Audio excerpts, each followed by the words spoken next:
Welcome to another episode of Life is About More Than Living, a podcast. And I've decided to use the green screen today, which says follow your dreams. If you don't follow your dreams, why should you expect anyone else to believe in your dreams? They need to see you walking your dreams out on a regular daily basis in one way or another, especially those people closest to you. This show is also my show is supported by my on-demand store, self-taught gear. The link is contained within the text. So please head over there, check it out, and there'll be more products coming into my store very soon. And that being said, let's get ready to dive into today's show with today's guest. The show is entitled From Lawyer to Author, Repurposing Your Power of Words. The quote for today's show is, the role of a writer is not to say what we all can say, but what we are unable to say. So let's join this author, Igor, as we discussed. This will be episode part one. This will be part one. He will be coming back later this year. Let's get into part one of From Lawyer to Author, Repurposing the Power of Words. Hello, Alfred. Hello, everyone. Hello. There you go. How you doing? Igor, welcome to our show. The audience, and listeners, followers, all those terms I use to describe people that tune into my podcast. They can read your bio in detail for themselves. However, I chose today's quote, which is this, and I'll say it again. The role of a writer is not to say what we all can say, but what we are unable to say by an American author. And it is your time, sir. Please introduce yourself to the Life is About More Than Living podcast family. Thank you, Alfred. I'm very honored to be at your show.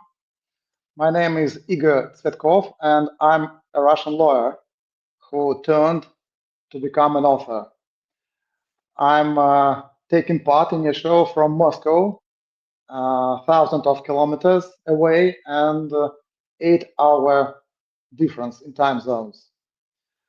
My story is a story about mid-life crisis, which I transformed into something new, into a new stage of my life.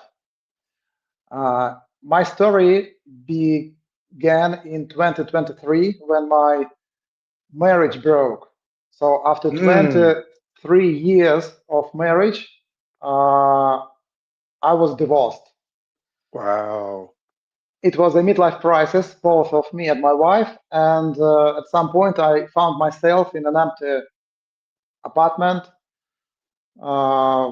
emotionally exhausted. And so I thought about some way of solving this midlife crisis. And writing turned out to be an excellent exit, an excellent way to solve all these emotional and intellectual problems. And today is 2026, so 3 years passed, and I've got a book published in the United States in English, and I've got the second happy marriage, and 5 months ago I've got a newborn son. So my story is congratulations, sir. Congratulations. yeah. So my story is a story with happy end.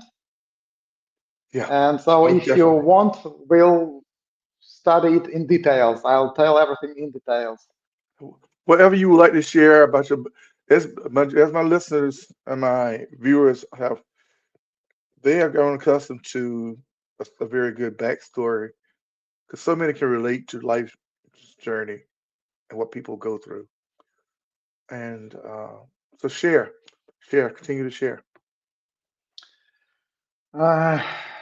Basically, I believe that any lawyer can become an author because all lawyers work with texts, and because all lawyers have some stories about people, humans, about their sorrows, about troubles, and so on. But you need a push, some initial push. And in my case, my divorce became that initial push, which made me think about something which I should work at. And my so I want to recall the very moment of my talk with my ex-wife, how everything happened. So we had a habit every weekend, every Saturday. We started the day with saying to our kids. So my son was 18 in 2023, and my daughter was 12 in 2023. So we started almost every Saturday with words: kids, entertain yourself. And we went to a cafe not far from home and just had breakfast with the only two of us. It was our habit for several years. Everything was calm, no scandals, nothing. I was a good husband, I believed, so a good father. And suddenly my wife said, "Whom we are kidding? We've become strangers after all these years. I think it's better to separate." So some kind of shock, of course. Yeah. Yeah. And it took some time for me to realize what's happening.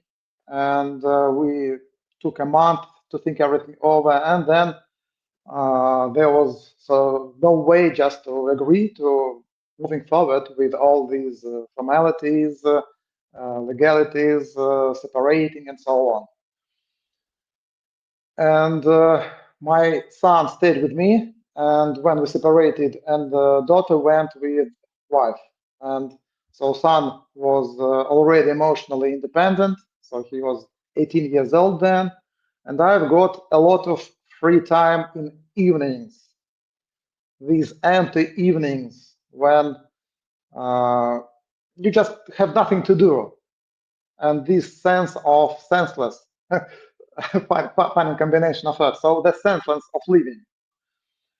And I thought about the story which happened to me many years ago, 20 years ago, in 2000s. I was a lawyer in Ulyanovsk. My native city is not Moscow. My native city is Ulyanovsk. It's 900 kilometers east of Moscow on the Volga River. And I was a lawyer at a defense plant. The Ulyanovsk is famous for its heavy machinery plants and defense plants. And I was carrying out absolutely ordinary legal work, contracts, labor disputes, sometimes litigations. And then one of the plant's subsidiaries was took over by raiders. And suddenly I found out in the middle of corporate warfare. And it was so the blood was shed. So there were killed people, there were assets destroyed. It was very terrible. It was like wild east. So you had in America wild west, and we had wild east in the East. in Okay. Russia. Okay. Okay. Okay. And so I recall that story, and in 2023, I began to write a book about those events. So my book is not about something what everybody knows and just doesn't say. It's And by based the on way, really. excuse me. By the way, everyone, the link to his website as well as the link to buying his book we are also in the text. So anyone interested in getting his book, you click the link to directly to his website, or reach out to contact him by means of the link to send the text. Yeah, And the book is thank you, also Alfred. available on Amazon. Yeah, you're welcome because it's with all my guests that have books or other types of work. I make sure it's easy to access them. And I personally, everyone, I have not listened to it yet. So I say again, I'm more of an audiobook person. unless I have to get something in paperback. But this book I've already downloaded, so you can subscribe now. I encourage everyone to subscribe through Patreon. That's my new link for subscribing. Go to Patreon and subscribe, or directly to YouTube, and you will be alerted to when he comes on again for part two, which we will take a deep dive into the book after I listen to the book. Mhm, mhm. But his backstory feeds into the book. Therefore, he's here today, everyone, to set the foundation for what's coming. And if you're like I am, I'm sure a lot of you are, because you wouldn't be following this podcast and you were not. You love the first one, but you also go after the sequel. So the sequel is coming up in October, November when he comes back. Thank you, Alfred. And I don't sell books directly from my site.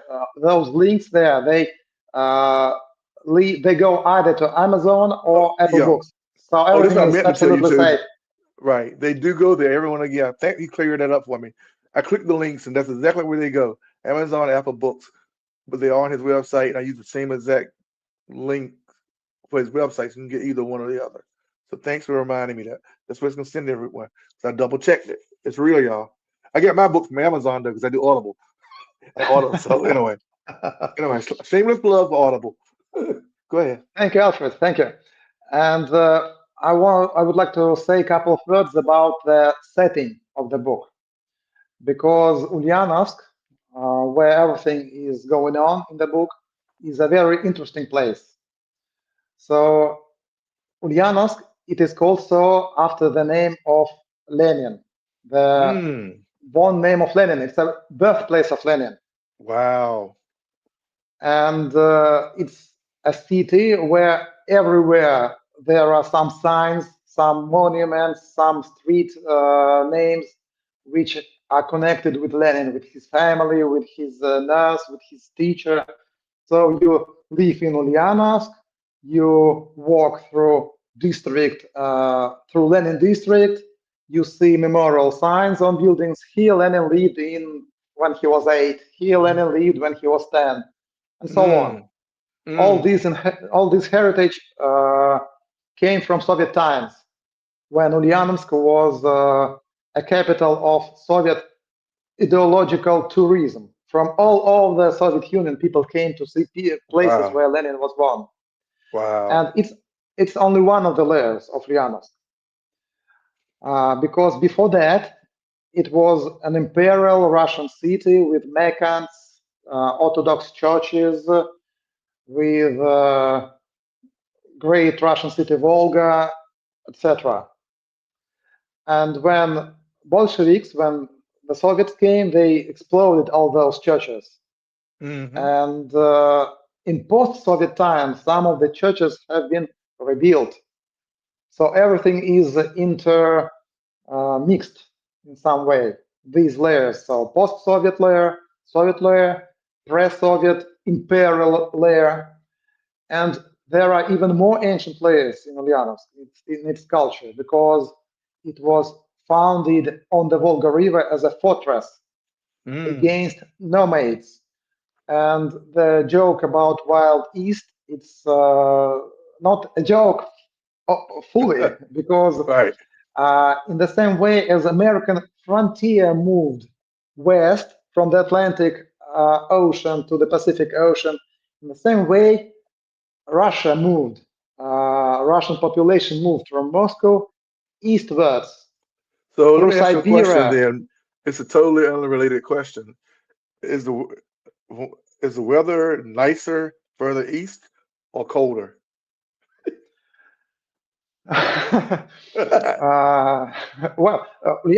From the north-south point of view, Ulyanovsk is something like Okay. about Moscow and New York. Oh, So okay. it's not Okay. very Okay. cold there. Okay. We can understand that then. Okay. It's Okay. to the east, not to the north. Okay. And so that frontier, Russian frontier, moved from Moscow eastwards through Volga River, through Siberia, and at last to the Pacific Ocean to Japan. Okay. And the events were very much alike with those events of American history. And before that, before Russian Orthodox population came there were many other peoples living on the Volga River there. Tatar, Moldva. So these names will say nothing to an American listener, but it's just one more layer, pre-Christian layer. Yeah, it may not. However, this show is also about challenging people to look deeper beyond what we are taught, what we Yeah, know. yeah, yeah, So the layers you're adding would drive the curious to go looking. yeah, yeah, So yeah. there's nothing lost in this. There's nothing lost in what you're saying. We do So have my one book, person that we have one person that's been with us the entire time. I don't know who it is, but they're not going anywhere. They're still here listening. yeah. So my book is a legal thriller, but Mhm. its setting is about such a complex place as Ulyanovsk. And when I was working at book, I began to read different tips for writers, different blogs, instructions how to write books, and everywhere was written, "You need a love line." Mhm. And so I added to my legal thriller a love line, and a woman who is involved with the main character. She is of a mixed identity, Mhm. Russian, Tatar identity, Christian, Mhm. Muslim identity. So I guess it's one more advantage of a book. So welcome, read it, Yeah. and you'll learn about these things. Yeah. Um, so I don't want to go too deep into it because we are going to talk about the book in more detailed feature. I did have in the notes though. There is bullet point number 3. Mhm. Publishing a book with a U.S. publisher. How did you get on that journey? An interesting question, Alfred. So when Because I finished my book, there's other. I'm gonna let you know this off the gate. Okay, I'm gonna backtrack. Aside from the West Coast, California, where people have plenty of time, I've been told to listen to audiobooks and podcasts. This show is listened to and watched in more countries than here in the United States. mhm, However, mhm. in the United States, California is my number 1 state. But if I break it down to regions and countries, the United States, I think, struggles with. About, you can go ahead and continue. I'll tell you exactly because this is really important. Because where you're coming from it now is right in line with what's happening with my show. So continue. So I spent around a year to write it. Hmm. So the book in Russian. I finished Hmm. it in spring 2024, and I began to look for a publisher. And I Mm. found out that it's here in Russia for the beginning. And Hmm. it was not from the very beginning my intention to publish in the United States. It was just It it wasn't. was yeah Wow. it was just a chain of events. You Wow. see, it turned out Yeah. that publishing industry it's in crisis now.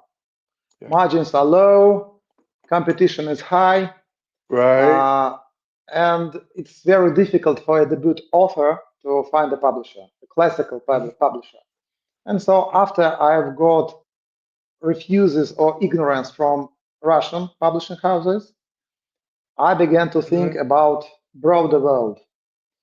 And by the way, the number of publishing houses in Russia is not very big. So our economy Okay. is not so big as the economy of the United States or Okay. of English-speaking world. And after Right. that, I got an idea to translate my book into English and offer it to American publishers.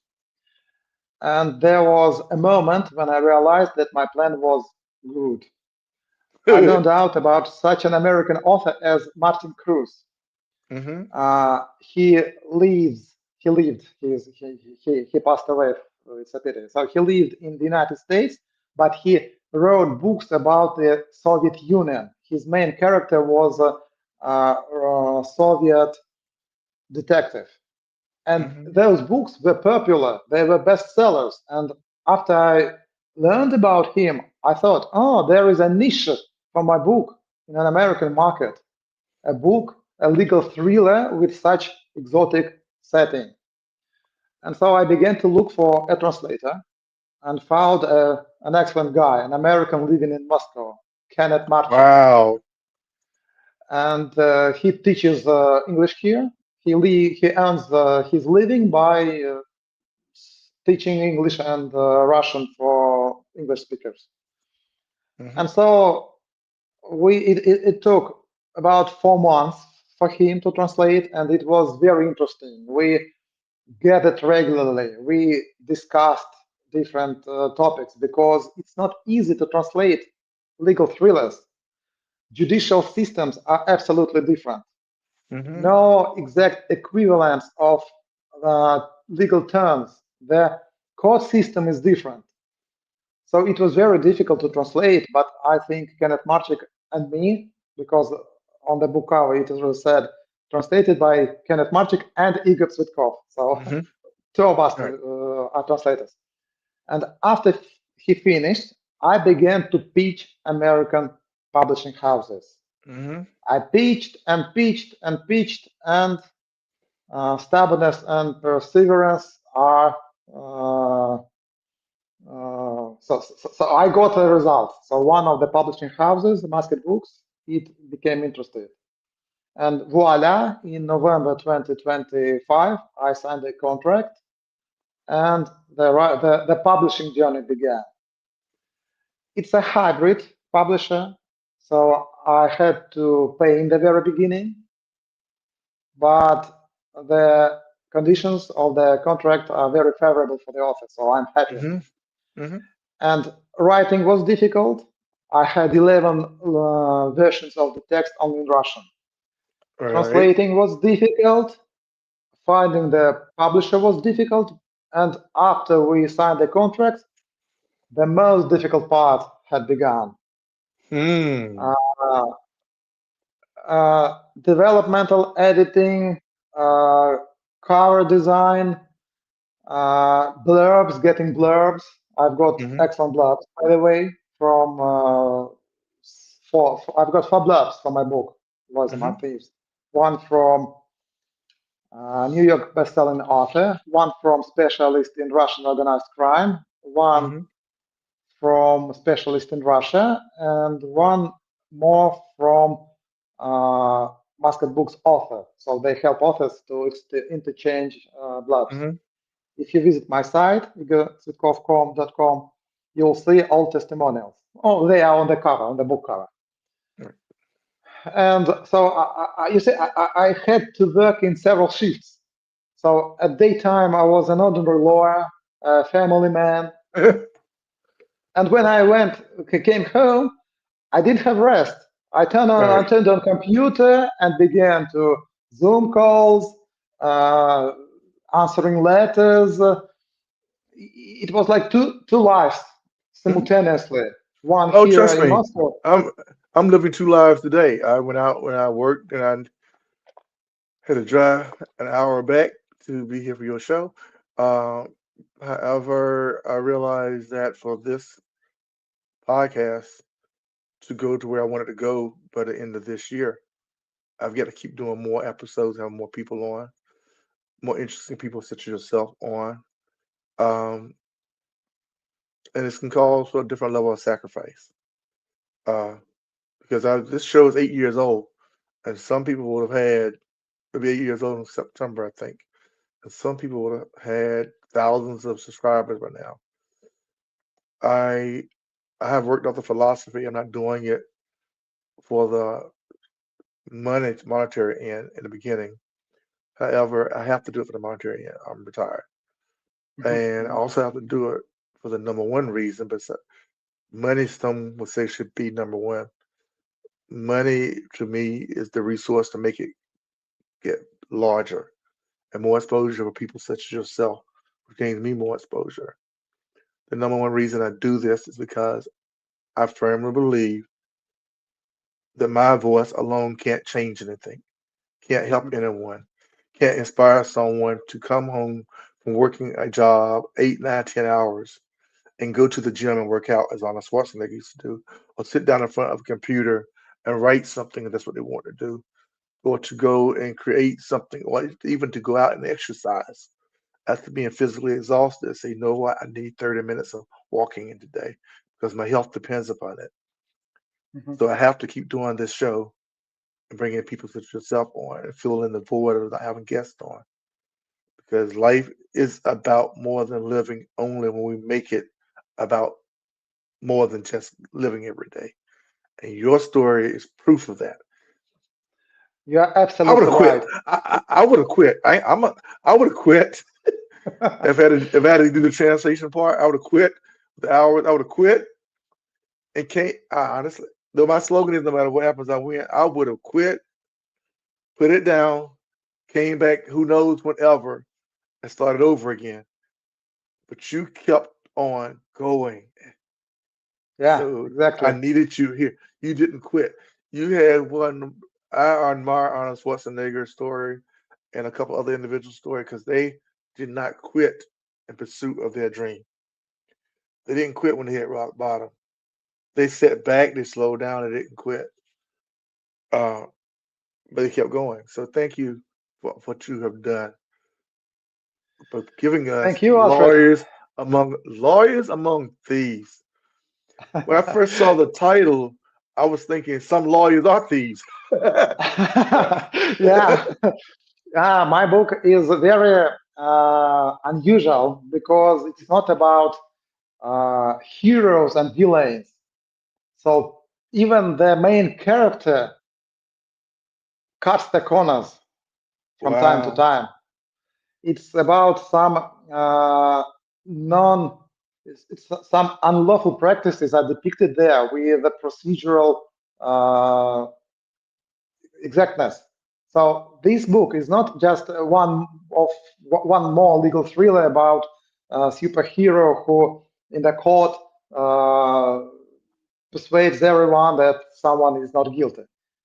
It's about the dirty world of lawyers, and there are a lot Mm, of lawyers thieves there in this book. You are right, Alfred. mm. It's a very dirty book in some way, Good. and Good. People love dirty stuff nowadays. Good. Thank yeah, you. yeah, yeah, It's the world we live in.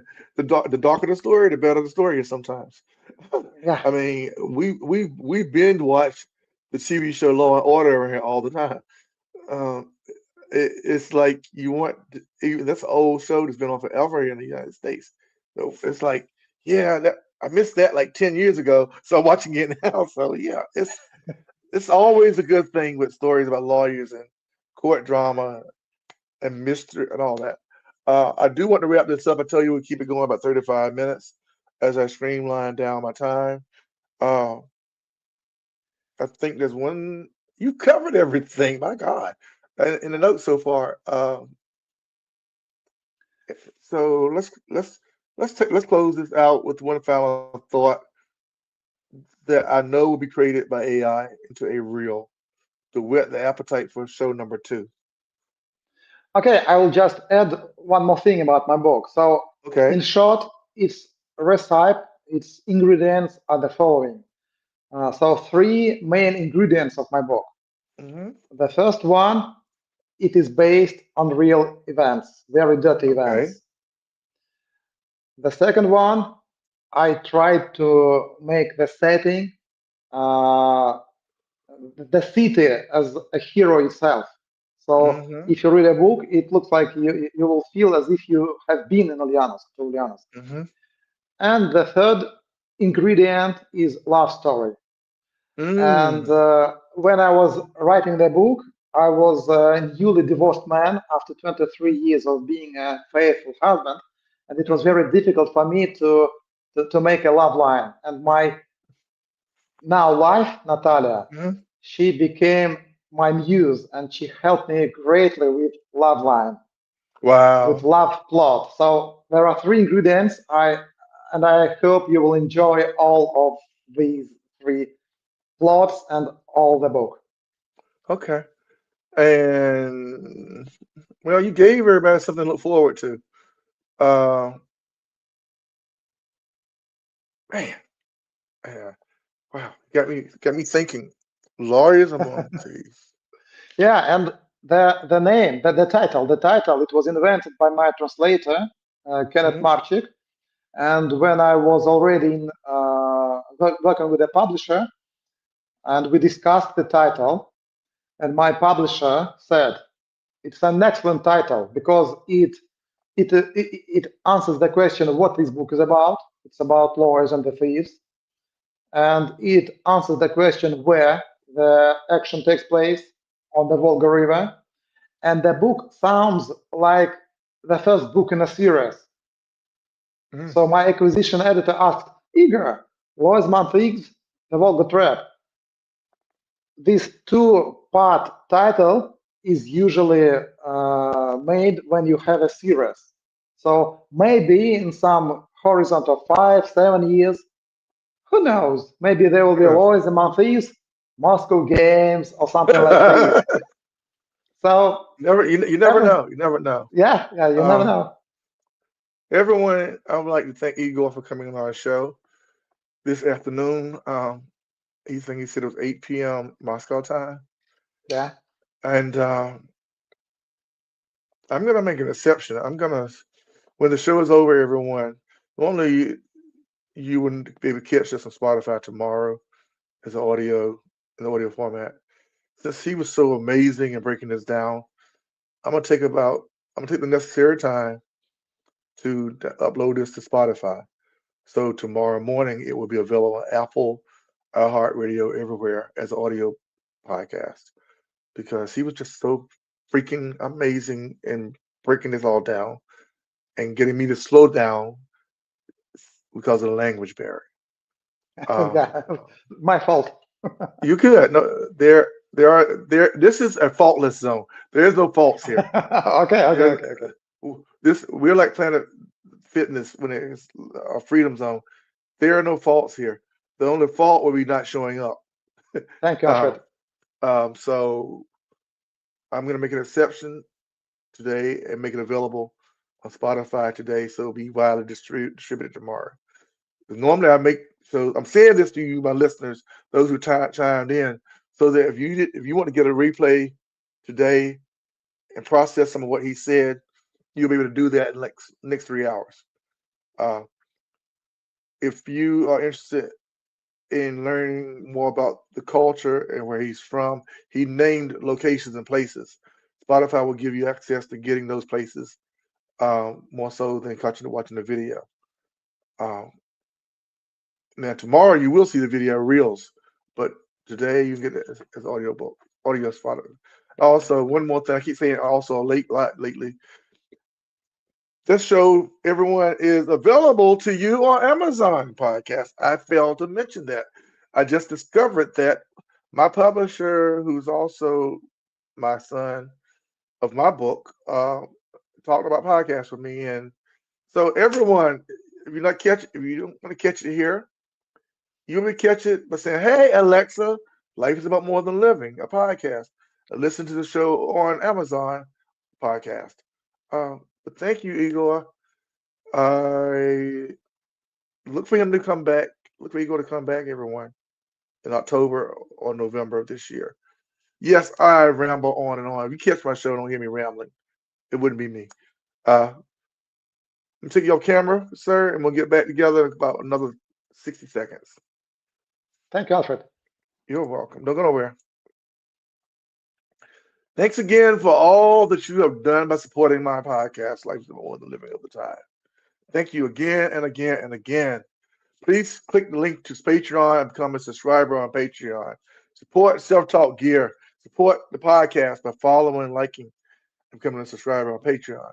And y'all have an amazing week. I'm bringing this gentleman back in October or November for part 2. We're going to take a deeper dive into his book, this crime thriller. And if you love that type of literature, head to Amazon and get it like I did.